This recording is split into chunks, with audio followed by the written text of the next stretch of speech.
Baseball is back, and the first pitch is on Netflix. The New York Yankees, led by seven-time All-Star Aaron Judge, head to the San Francisco Bay to take on Rafael Devers' San Francisco Giants. This season kicks off with one exclusive opening night game. Watch MLB Opening Night, the New York Yankees versus the San Francisco Giants, live on Netflix. Wednesday, March 25th at 8 p.m. Eastern, 5 p.m. Pacific.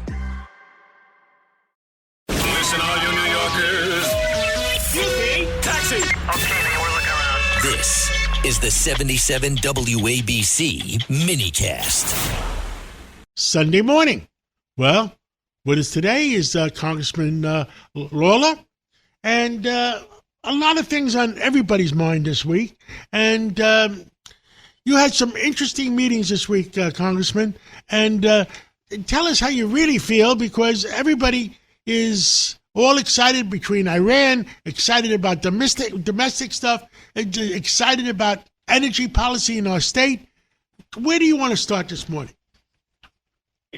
Well, obviously the terrorist attack in New York City last week and the potential devastation that could have been wrought, mass casualties had those bombs detonated from the ISIS-inspired radical Islamic terrorists in our city certainly is of grave concern. The NYPD acted heroically, as they always do, and were able to ensure everybody's safety. But it really, raises the issue of the Department of Homeland Security and the need to ensure that it is fully funded, and for Chuck Schumer and Hakeem Jeffries to stop this political nonsense of keeping the department shut down. It is creating havoc across the country at airports with TSA agents not being paid, our Coast Guard, which right now, we have Coast Guard, officers off the coast of Iran. You have the Secret Service, which obviously is tasked with protecting the president, among other dignitaries.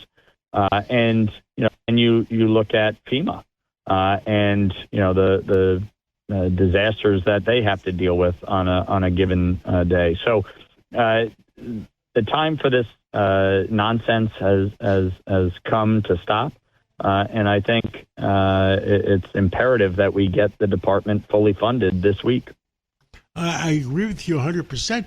But the facts are that, let's take the TSA, and I spoke to a few other people about it. Every time you buy a ticket, an airline ticket, you pay like $5.60 towards the TSA. I mean, this money is already paid by the consumer. How come they're not turning it over?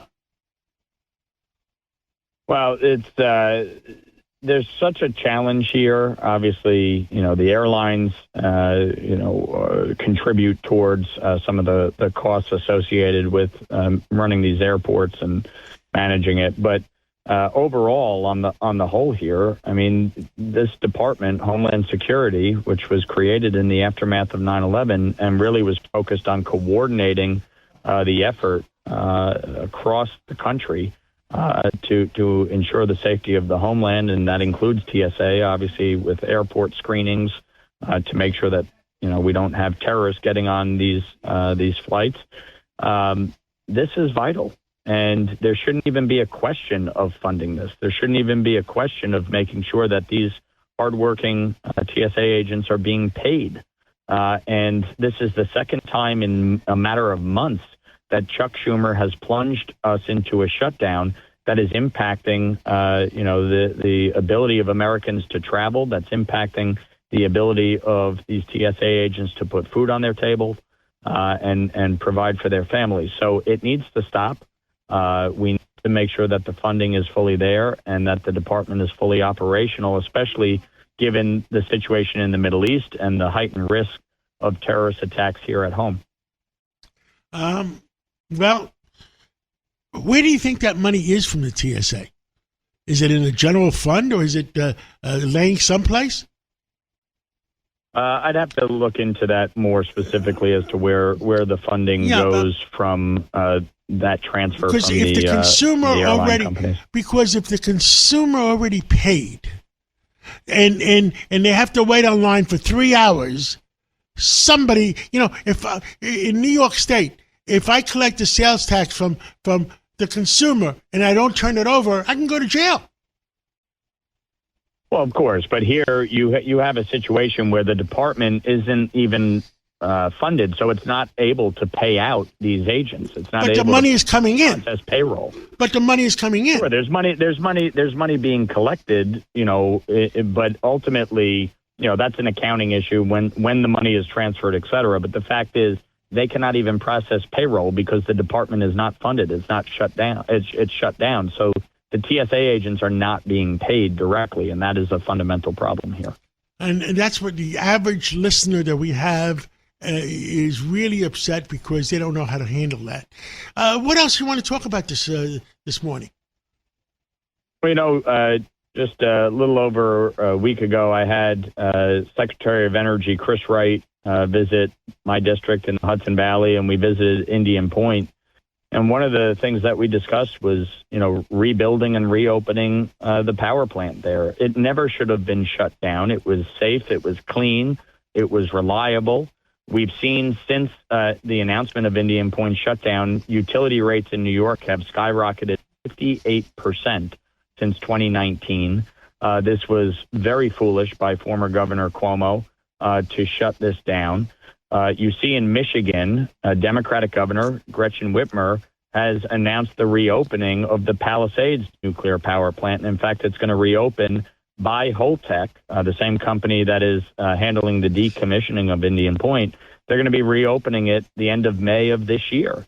And that's going to produce over a gigawatt of power. Indian Point can produce upwards of 2.4 gigawatts of power, which would be vital to New York. It is crazy that we closed it. Do you know that Albany, and I know you're not responsible for Albany, but you're a congressman and you can yell and scream.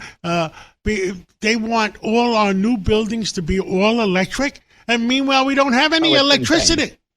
It's insane. There's not enough solar panels and wind turbines to produce the level of electricity that they're talking about. 70% of electricity nationwide is generated by natural gas. You need natural gas. You need nuclear power. We need solar. We need wind. But you need to do an all of the above approach. It's why we're working on permitting reform down in Washington. But New York State needs to change its policies. It needs to recognize that what they tried to do is disastrous to the consumer. It has not made the grid cleaner. In fact, it is dirtier since Indian Point shut down, and cost has risen exponentially. So we need to reverse course. We need nuclear. We need natural gas. The governor and the legislature need to act. I agree. Now, it's not about Democrats and Republicans. It's about common sense. And that's all we want is common sense. Correct. Well, Congressman Lawler, thank you so much for coming on this Sunday morning, and may common sense prevail. And thank you for everything you do to promote common sense. And we'll catch up again real soon. Thanks, John. Appreciate it. Ryan Reynolds here from Mint Mobile. I don't know if you knew this, but anyone can get the same premium wireless for $15 a month plan that I've been enjoying. It's not just for celebrities. So do like I did and have one of your assistants switch you to Mint Mobile today. I'm told it's super easy to do at mintmobile.com/switch. Upfront payment of $45 for 3-month plan, equivalent to $15 per month required. Intro rate first 3 months only, then full price plan options available. Taxes and fees extra. See full terms at mintmobile.com.